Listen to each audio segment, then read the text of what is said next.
Hey guys, this is not a new video. This is an introduction to an old video. So this is the Minn Kota foot sensor video.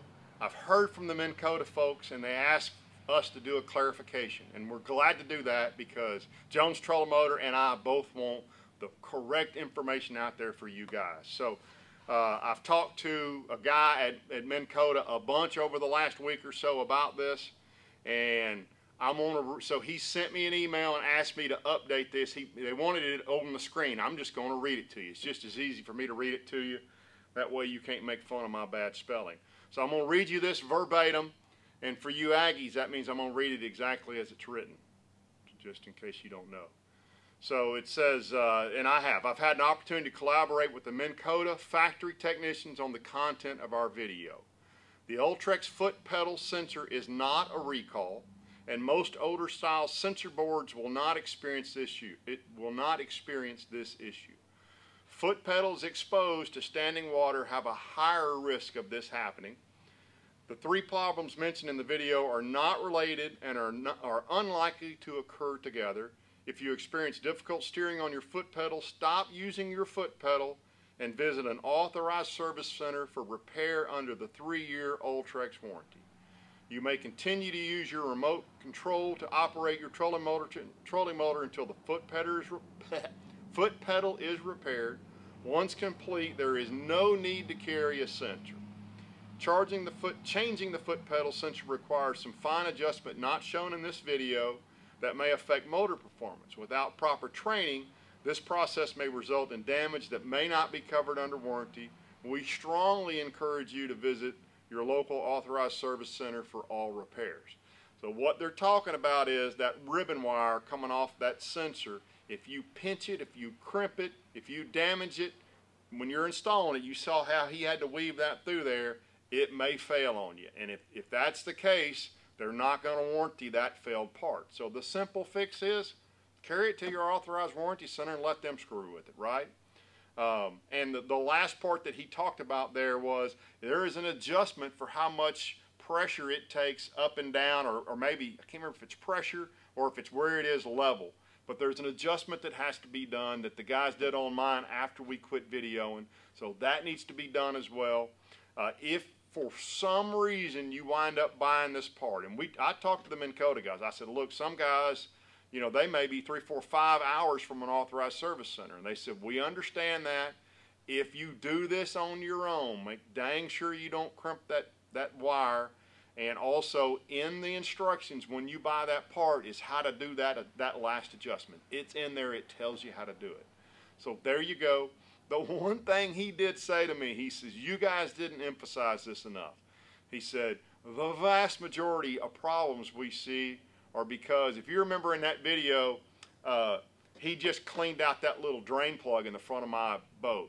He said that's where the vast majority of these problems come from. Guys park them in a parking lot or out in the yard, it gets pine needles or whatever, hydrilla or baits get dropped up in there, it stops that up, that well fills full of water, and those things are not designed to sit in a well full of water. So make sure that stays cleaned out. Every one of those recessed trolling motor holes has a drain in it. Make sure your drain is clear. So if you haven't seen the video, here's the remainder of that video, but now you've got a clarification from Minn Kota of exactly what's going on, and they just basically said, please, please, please, just take it to a service center. They're not going to charge anything to fix this. They'll get it done right, and you're finished up, you're done. So there you go, guys. Hey guys, Ken Smith. I got some great stuff for you this week. Later in the week, I've got the Ranger Z520L review coming for you. But as I've said in some of those videos in the past, that takes a ton of editing, so I'm working on it, but I wanted to get something up for you. If you haven't seen it, I did get a lake review. Got a little tiny frog in the boat barn here, excuse me, in the world headquarters. I got a lake review up for you yesterday, especially for you guys coming down to fish the open as a co-angler or as a co-pro. But what I've got, so I got a Garmin LiveScope installed last week from the nice folks at Jones Trolling Motor and Electronics in Texarkana. And I'll give you the whole story why I chose to work with those guys when I do a video on that. And I've got great install stuff on that in the first day out, but I got to tell you, I'm learning. The learning curve on it's pretty steep. I basically the last couple of days have done nothing but look at that screen and fish a little bit and just learning it, learning all the ins and outs on it. I'm really fascinated by it. I'm almost certainly going to fall in the water before it's all said and done because all I'm doing is focusing on that little screen. But I took the opportunity while I was there to get with Taylor and Ladd, who are the two guys. So Taylor is kind of the electronics guy and Ladd's the trolling motor guy. And I said, what's going wrong? What are you guys seeing as normal issues on some of the different stuff? And one of the things that I had experienced was my pressure plate, my sensor plate for steering on my Ultrex had gone out. Come to find out, there's a recall on a part for that. And if yours hasn't gone out yet, and yours is more than probably 6 months old, it's likely it will. It's a really, really simple fix. You can do it at home. And by the way, you can also buy the part and carry one with you so you've got a spare with you. And if I was big time tournament fishing traveling right now, I would absolutely do that. But they actually showed me what's going wrong with those trolling motors on that Ultrex part, and they showed us how to fix it. It's a 10-minute fix, but I can tell you there's 2 little tricks they do in there on getting it lined up and taking it apart, putting it back together, that are completely key to this. They admitted, and actually, let's go check out the video, and I'll share with you at the end there what got said. Okay, guys, so we're here at Jones Trolling Motor, and I started asking questions about Ultrexes. And so I've got Ladd and Taylor, and we're going to talk a little bit about what I experienced, which was my foot pedal quit working. It got really hard to steer. So talk about that, what causes it, how you fix it, and what not to do when you start having that problem. So, old style steering sensor that Minn Kota originally, when they started building Ultrexes, were made just like this. Your 2 pressure sensors are right here and right here. And this ribbon wire that connects them back to where it transmits back to the control board wasn't potted in from the factory. So moisture, and a lot of guys would have this happen right after they fished in the rain. The moisture would get underneath here and it would stick these sensors either halfway open or wide open. And when that happened, that's when you would get the real stiff foot pedal steer, or it would lock out all the way one direction. So what they've done is, this is one of the new ones, that was an old one. They've potted in, or just covered in epoxy, everything all the way out to this sensor. And the sensor has it's not necessarily an epoxy, but it's a stronger glue that holds it down to the actual plastic board it's put onto. So now we've had 0 comeback that had the sticking issue since they've made this change. So that's pretty well corrected that issue. So if you had one that got real stiff, if you kept operating it in this control board, and this is a 36 volt Ultrex control board, somewhere right in here, which this is all potted in as well for corrosion resistance, there's a fuse in here that goes out to the steering module. And so in that 5-amp fuse, this steering module, when it's operating correctly, only draws 1 amp. So when that sensor starts to stick and you're overexerting it trying to make it turn, it pops this fuse in here and it's non-replaceable because we can't get to it to service it. So motor starts drawing too many amps, pops this fuse, and then you have the trifecta, which is the module will go out, it won't steer at all, pop fuse, so there's no output voltage here for the steering, and your steering sensor was bad to begin with, which was a 30-minute fix. And if you just, quit using it when it first starts giving you problems, you can get out with a 30-minute quick warranty fix if you're the original owner, instead of having it sit around and wait for a trifecta of parts for up to a month, depending on stock. And so what is the warranty on the Ultrex? So Ultrexes are 3 years from your date of purchase. And so if you don't have a proof of purchase, when you go into a authorized service center like we are to get warranty work done, it'll default to your date of manufacture, which can make you lose up to 3 to 5 months, depending on how long it's set on a rack somewhere. So the lesson there is hold on to your, Yes. Just shoot a copy of it with your phone and you've got it forever, right? That's correct. Yeah. Okay, so for guys who travel a bunch, who might just think, what the heck, I want to carry a spare sensor, can you get one? And if so, about what's the cost on one? Yes, you can get them. They're around $90, and for somebody that's traveling and fishing a lot, that's a relatively cheap fix. You know, and it's a very, very quick change out, even for somebody, you know, like between the two of us, you know, we've done so many of them. We can do them in about 10 minutes, but most people that we walk through on the phone, because we do a lot of ship outs on parts, most guys do them in about 20, 30 minutes tops. Can you show us how to do one? Mm-hmm. All right, let's do that. One thing. Okay, go.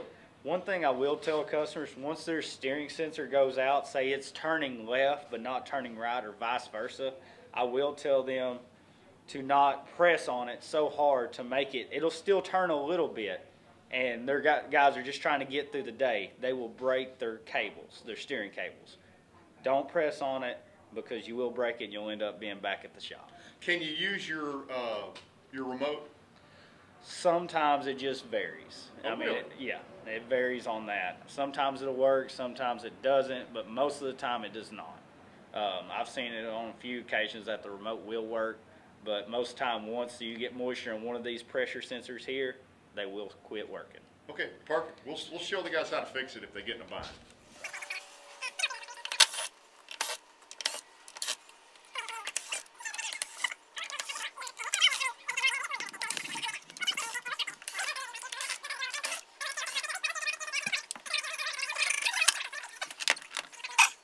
Let me know when you're ready. Go.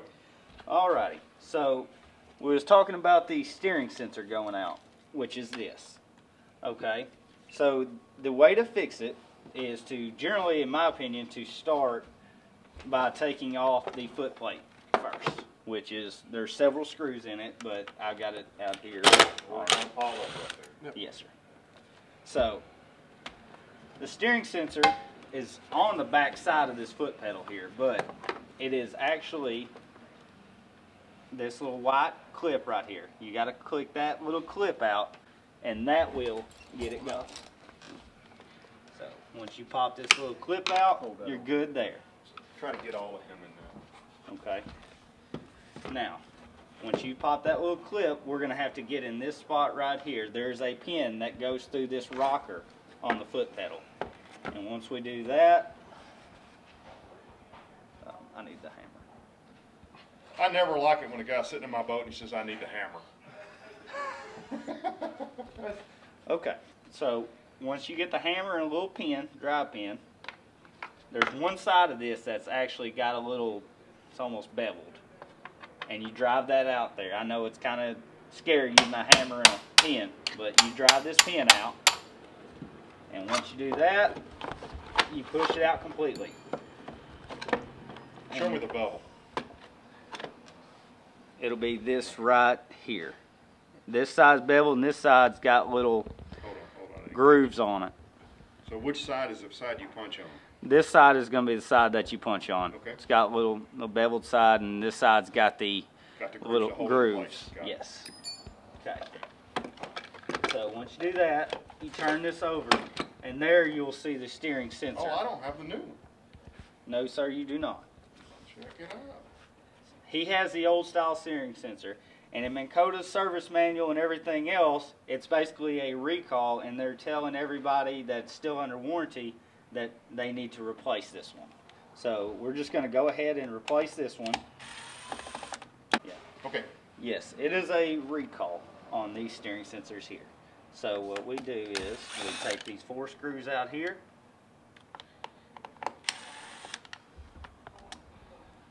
And do that. Gotta take these out as well.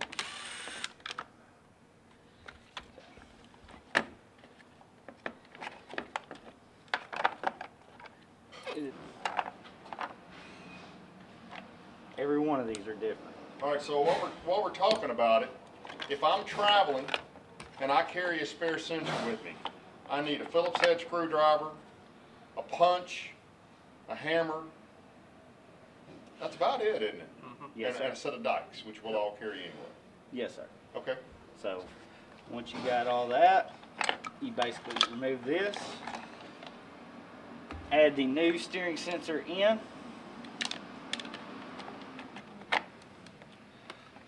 Orientate this that way, and always remember where this actually goes through the Let's foot pedal. get a close-up on that before you do that. Okay. Can you show me where it goes? Here you go. Okay. Is it ready? Yeah. Okay. When I'm replacing this, and always remember how to orientate this steering sensor through the foot pedal right there, where the potentiometer goes. Okay. You run it through there, and out the back side where you put it into the control board. Okay. Kind of hard right here to do this. Okay. Once I get it through here, I put it back to where it was in this little white clip, and put all the screws back on the steering sensor. 2 on each end.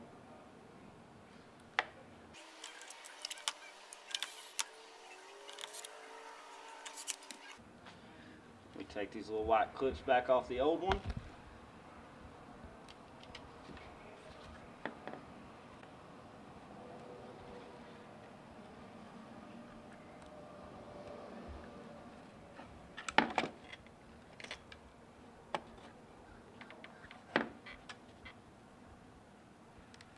But you said you've had no failures of these once the new ones have gone in.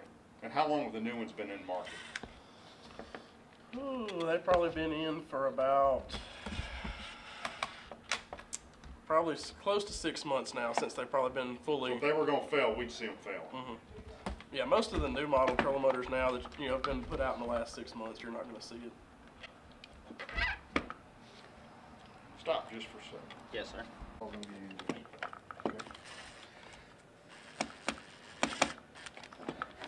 That's amazing. I've only got 442 minutes left on this card. I got so much data. You got some fishing line in here, bud. Wonder how that got in there. Save that for leader line. later. Yeah. Okay. One thing I will tell people. So all that holds that foot pedal on there is that pin. Correct. Okay.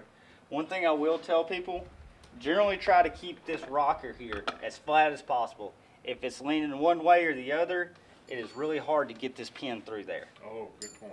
Okay. Okay.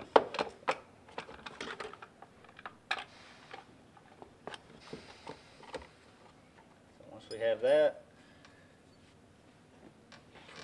here,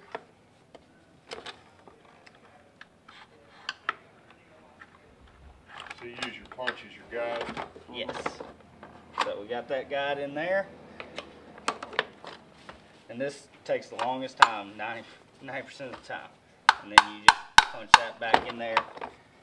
And again, you have to have that foot pedal straight, or it is really hard to get it in there. So once you have it going, Man, that wasn't 10 minutes start to finish, even with y'all explaining it. And normally, on that rocker pin, as long as you get that punch through there and get it lined up good. That's the key to it, isn't it? Yeah. Having given yourself a. And once you get it through the first joint, it's going to go all the way the rest of the way. You don't normally have the issue.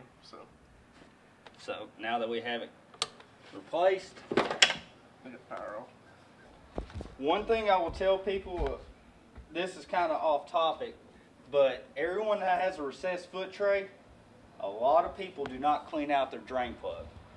And that causes water to build up. Once that water builds up, it'll cause corrosion around your control board. And that will end up messing up wires and burn your control board up. Are you trying to say I don't clean my drain out? Possibly. Y'all look at the trash.